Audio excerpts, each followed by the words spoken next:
Bang Ikra, Ya. tanggapannya nih terkait alun-alun wilayah barat yang kemarin baru diresmikan. Tapi Tutup lagi. banyak warga yang datang besoknya nggak tahu tutup lagi nih. Selain warga kecewa, menurut Ya. Bang Ikra gimana Bang Ikra? Jadi itu bikin alun-alun sebetulnya untuk warga atau untuk kepentingan yang lain, ya, atau untuk pencitraan. Nah, tapi saya mau kasih tahu dulu beberapa hal. Kita memang masih hutang. Kota ini menurut undang-undang harusnya punya 30% ya, lahan terbuka publik yang dimiliki oleh pemerintah kota. Kita belum nyampe 15% pun kita belum. Nah, jadi hutangnya masih banyak. Nah, yang kedua, itu alun-alun dibangun dengan 58 miliar. Biaya dari APBD seluruhnya. Kan janji kampanyenya bukan cuma alun-alun. Satu kecamatan, satu sekolah. Ya. Sekarang aja mungkin baru 5 kecamatan yang dibangun sekolah. 6 lagi. Mana yang lebih penting, alun-alun atau sekolah? Ini kan soal prioritas pemerintah. Sementara penanganan sampah dan sebagainya tertunda karena nggak ada anggaran. Anggarannya mau dibikin alun-alun, satu monumen yang menurut saya ya sehari ini dipakai buat pencitraan. Nah, jadi ini yang mesti dilihat secara kritis gitu loh. 58 miliar menggunakan APBD seluruhnya, padahal kebutuhan yang lain masih ada. Bandingkan dengan misalnya ratusan RPTRA di DKI yang dibangun tanpa menggunakan APBD misalnya. Ya kan? Ada bekerjasama dengan pihak ketiga, dengan sektor swasta. Di Semarang juga gitu. Di Semarang itu banyak taman dibangun bukan lewat APBD, tapi kerjasama dengan Bank Mandiri, dengan dan sebagainya.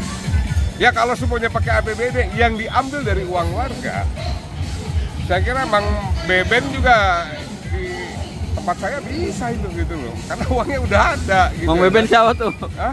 Tuh, Bang Beben siapa? Ada pakai saya ya. Oh berarti semua orang sebenarnya kalau menggunakan APBD bisa jadi wali kota ini Iya, tanpa kan ada. gini, yang dibutuhkan adalah kalau ngandelin APBD, kemampuan kita ngumpulin uang sama pertambahan jumlah masalah pasti lebih banyak masalah, ya. Jika uang selalu kurang, maka dibutuhkan inovasi dan kreativitas dari pemerintah kota. Gitu. Nah, salah satu ciri inovatif itu adalah bisa melibatkan pihak ketiga. Kalau semuanya pakai APBD, sehebat apapun idenya, ya nggak inovatif, gitu loh. Karena pasti kurang, padahal soal-soal lain yang lebih substantif itu masih ketinggalan kita. Jumlah sekolah kita masih sangat kurang, terutama SMP negeri. Sekarang beli lahan aja kita nggak anggarkan dengan jumlah yang memadai. Boro-boro bangunnya ya, beli lahannya aja dulu. Nah itu enggak. Nah pada sementara ada monumen yang dibangun. Gitu loh. Cuma mau ngingatkan aja bahwa itu bukan uangnya Pak Wali Kota atau Pak Wakil Wali Kota, bukan uangnya Pak Imam. Itu uangnya Wali Kota Depok yang diambil dari setiap rumah Kota Depok. Baik kan sering tadi kan kunjungan kerja mana yang jadi contoh. Selain tadi nyebut Jakarta, ada lagi nggak sih Bang Ikra yang dia ngebangun taman kota tapi tidak menggunakan APBD? Ya, misalnya Semarang ya. Tadi saya bilang Semarang. Ya. Semarang membangun sebuah taman 3 miliar lebih misalnya ya. Itu APBD-nya 0. Ada lagi dia buat misalnya pusat pariwisata pusat pariwisata yang luar biasa ya untuk kuliner ya. Itu APBD-nya cuma 200 juta. Sisanya miliaran dari pihak ketiga. Begitu dong. Gitu loh. Jadi nggak semua harus mengandalkan APBD. Baik, menurut Bang Ikra, pemerintah sekarang di Kota Depok ini kurang inovatif atau gimana Bang Ikra? Sangat gitu loh. Ya itu kan gini, kalau cuma ngandelin APBD aja, tadi saya bilang itu juga bisa. Iya. Kan uangnya udah ada, uangnya diambil dari warga setiap hari, setiap tahun. Gitu loh. Kan gini, ide mah gratis. Eksekusinya itu yang mahal, ya kan? Iya. Nah, kita membutuhkan pemimpin yang bisa memastikan bahwa setiap rupiah itu digunakan dengan cara yang benar, gitu ya kan? Dan pemimpin yang bisa out of the box, keluar dari otaknya, ya mencari inovasi-inovasi baru dalam membiayai pembangunan. Bang Ikra kan tahu juga terkait Sofyan Suri yang membawa perubahan untuk Depok maju. Kira-kira bisa nggak sih pemikiran inovatif itu nyampe ke itu? Sangat bisa. sangat bisa. Ada gini loh, kisah suksesnya udah banyak contoh, kan?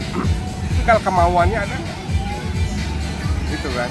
Katakanlah kita nggak usah mikir lah, itu pemerintah kota yang sekarang ini nggak usah mikir. Tuh contoh yang lain, pengelolaan sampah misalnya, Banyumas. Ya kan? Tapi kan ini kan baru mau dipikirin sekarang ini sampah. Ya. Nah, kenapa saya bilang Sufyan Suri mampu dan harus beliau? Karena begini, sampah itu sesuatu yang ada matematikanya, bisa dihitung, ya kan? Kita bisa tahu kapan TPA itu penuh, tapi baru sekarang mau mikirin, gitu loh. Yang ada matematikanya, ada hitungannya aja, dia luput, gitu untuk mengantisipasi. Jadi menurut saya, apapun rencanamu ke depan, rencana yang diajukan ke depan ini kan udah dikasih waktu 20 tahun. Kok nggak dikerjain? Ya kan? Maka semua janjinya yang untuk ke depan ini ya menurut saya basi. 20 tahun ngapain aja? Kemacetan, banjir, sampah, dan seterusnya kan? Belum soal sekolah, ya, kesehatan. Nah, 20 tahun ini ya ngapain aja? Kan mereka-mereka juga yang ini. Maka menurut saya sih ya udahlah, minggir dulu. Sufyan Chandra mau lewat. Tapi dengan pencitraan membangun apa namanya alun-alun, kira-kira gimana tuh dia pihak sebelah? Apa itu masyarakat udah pintar? Masyarakat tuh udah pintar ya. Bahkan yang dibilang Depok ini kota dengan tingkat kemiskinan terendah aja, bukan prestasi pemerintah kota Depok kok. Bukan, tapi ini bukan tema ini ya, cuma nanti saya jelasin. Itu bukan, itu. Banyak sekali prestasi-prestasi yang diumumkan gitu ya. Itu nggak seluruhnya, atau bahkan sebagian besar, bukan karena prestasi pemerintah kota Depok, karena warganya, karena sifat kotanya. Tapi itu nanti belakangan. Iya. Tapi alun-alun, ya saya kira itu fasilitas yang memang dibutuhkan oleh warga kota Depok ya. Tapi dalam kondisi hari ini dengan tadi yang saya sebutkan, ya, cara kita membangun alun-alun itu sungguh menurut saya menyakiti hati warga kota Depok, karena uangnya digunakan untuk hal yang sebetulnya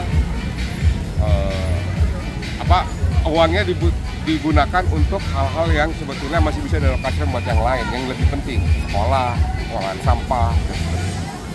Ya. Bang Ikra, makasih banyak atas waktunya. Ya, sama-sama.